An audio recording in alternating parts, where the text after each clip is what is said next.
চারে খাইছে আগে বলবি না? মনে হতো আমি প্রতিদিন কাঁদতাম, আমার সাথে কেউই শুটিং এর কথা বলতো না।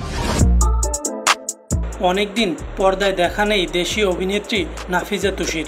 সর্বশেষ 2022 সালে হাওয়া সিনেমায় কাজ করে দর্শকের মনে জায়গা করে নেন এই নায়িকা। এরপর বছর তিনেক সময় পেরিয়ে গেলেও পর্দায় আর ফেরা হয়নি তার।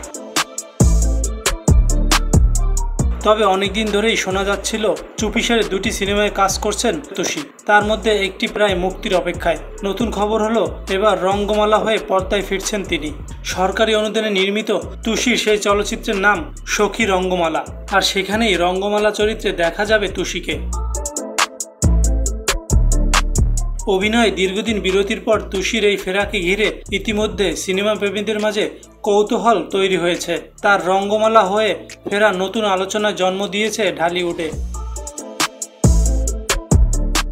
2023-24 অর্থবছরে সরকারি অনুদানে পাওয়া এই সিনেমায় তুষি ছাড়াও অভিনয় করেছেন প্রান্তর, দস্তিদার, মোস্তাফিজুর নূর, ইমরান, ইমন ও শিল্পী সরকার, অপু সহ অনেকে।